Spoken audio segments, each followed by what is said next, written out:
So the question today is, how do you build wealth on low income? Well, you better stay tuned.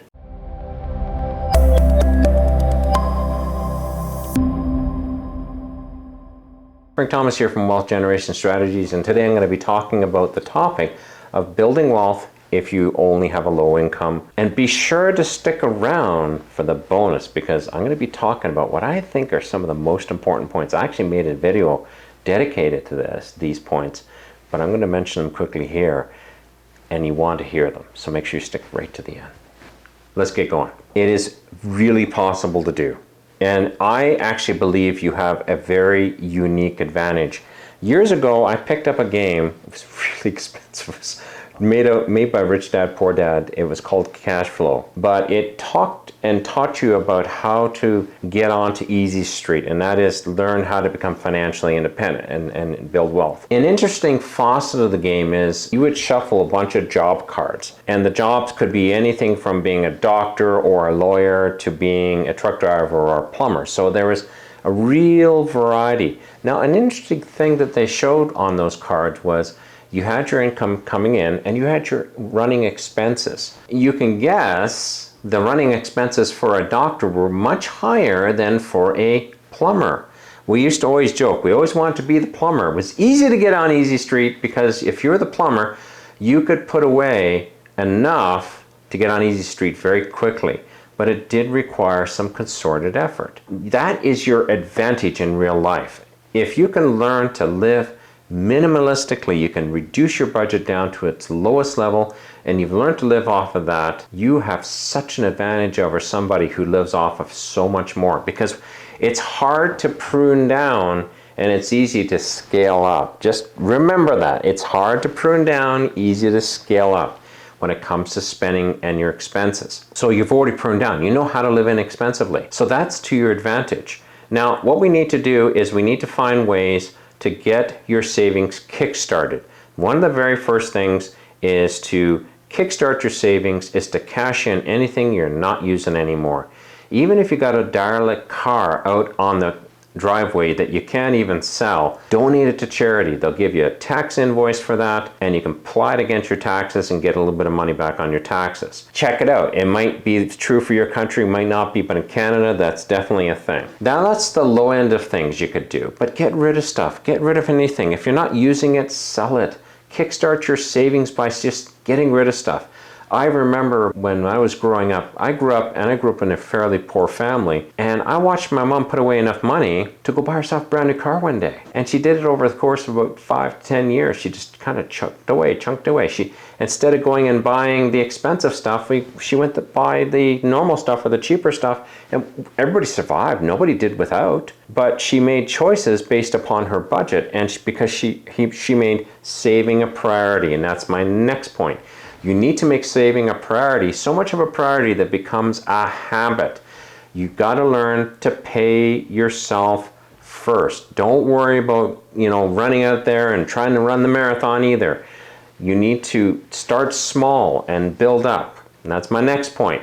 Start small. Do whatever you can to get things going. When I started kickstarting my savings, when I got really serious about this about 4 or 5 years ago, I went and cashed in a whole bunch of stuff. I got rid of a whole bunch of stuff, but it wasn't very much. I discovered I only had about $800 and I needed $1,000 to open up a Questrade account. So I found another $200 and I got that first Questrade account open. Now, a funny thing happened. Once I started getting serious about it, I found that the world conspired to help me out. And all of a sudden I had another $1,000 and I'd open up a second account. And I had another $1,000 and open up my wife's account. So that's where we're sitting. I actually have 4 accounts now. I'm contributing to all of them for different reasons. It's not important for this video, but I just kind of want to give you some inspiration here. So kickstart it and make it a habit. Learn to pay yourself first. If you've got to make it a line item on a budget, and it's really important that you have a budget, honestly and truthfully. Have a budget, make it a line item, and pay yourself first before anything else. So that way you make it, and also you make it a habit. Every time you make it a habit, you'll find that you'll be able to save much faster and much easier. And again, if you're already living very minimalistically, even in the beginning, if it's not very much, that's okay. You can ramp it up over time. Now, to help your efforts when it comes to savings, consider a part-time gig or a part-time job, something you could do part-time.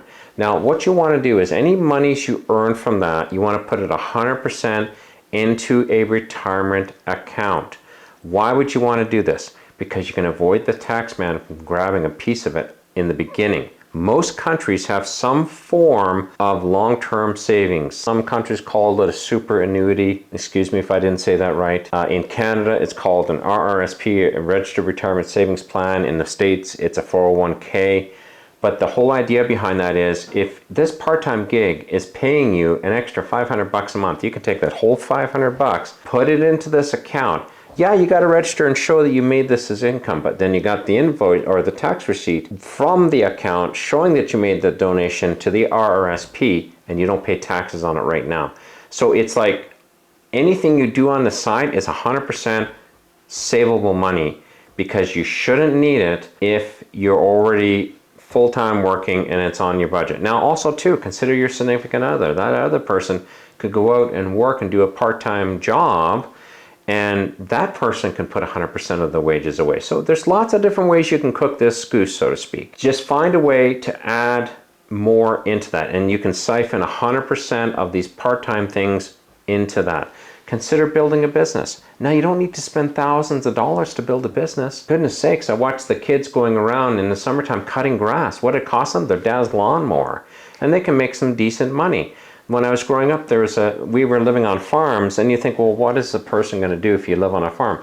What he did is, this is the beginning of these huge, you know, the balers that make the big circular bales. He asked his dad, Dad, I want to buy one of these balers, and he showed a business plan, and he went and found a whole bunch of people who wanted to use the baler or have him come and bale their hay or their straw or whatever it was, and they would pay him so much money. And what he did was he found out how much that would cost, how much he'd do it for. He gave them a bit of a cut rate on it, and he asked his dad, look, Dad, I built a business plan. This is what I got. I'm sure it wasn't some Wall Street business plan, but it was enough to convince his dad to use his credit to go to the local farm store, and he went and bought this baler. Now, these balers are really expensive. I'm not going to lie. That's why not every farmer could have them at this time.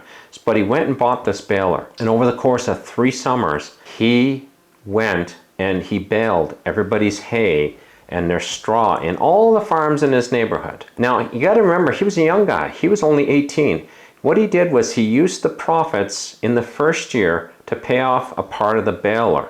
And he used the other part of the profits to do his first year of university. Then he went, and that summer, because he had 3-4 months, he went and did it all again the next year. Same thing. He took some of the profits, paid another portion of the baler off. I believe in the second year, he paid the whole thing off. But he had enough money to live frugally and go to his second year in university. And then he did it for the 3rd year. So that's why it was 3 years. And that's why I can remember it was 3 years. Because in this 4th year, he sold the baler. And he actually was able to step out of university with a degree in his hand. I don't know what he studied. It's probably not important. But he had a degree in his hand. He had his education. And he was completely debt-free. The baler was paid for. He actually sold it to one of the people who he used to bale for, and he gave him a good rate on it, and it actually kick-started him. I know, because he took the money from that baler and bought his first little house. When he was single, he just finished university, he bought himself a house. He was setting himself up, and it was just because he just made this side gig. Brilliant, absolutely brilliant. You can do that too. I'm not saying you're going to go out and buy a baler, but you get my point. There's lots of side gigs you can do. You can do window washing, you can do lawnmowers, you can do landscaping, you can do a whole bunch of things. Doesn't have to be high tech. Me, because I'm a programmer, I do lots of side gigs on the side. I made $40,000 over the course of about 4 or 5 months just building a little side project, building a piece of software for a company. And they loved it. I loved it. It was good for me. And I could take 100% of that money and put it right into my RRSP, and it made a huge difference when it came to building my investment account. Before we get to our bonus, and it's an excellent bonus today, as I mentioned earlier, I'm going to be talking about something I think is really important when it comes to trying to save, especially when you're on low income. So make sure you stick tuned for that. But before we jump to the bonus, consider subscribing. I love it when you guys jump on board. I got lots of great stuff to teach you guys. and girls, of course. I'm not just teaching the guys. I think about 40% of the people who watch these videos are ladies, so welcome ladies. I appreciate you watching as well. What I have to offer you is stuff that I live and it works, and that's why I talk about it. It's common dog, it makes sense, and I want to see you benefit from it as well. So make sure you subscribe. But let's get into our bonus.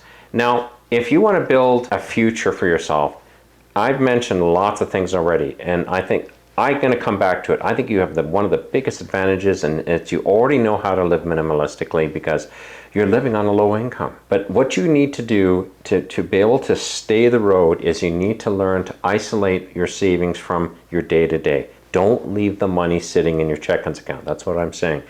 Get it invested, get it a little further away from you, make it a little harder to access if you need to access it in an emergency. Now, consider building an emergency fund too. Even a $1,000 emergency fund is better than nothing. Things go wrong, things get broken, you need a little bit of emergency funds and you don't want to go into debt to do that.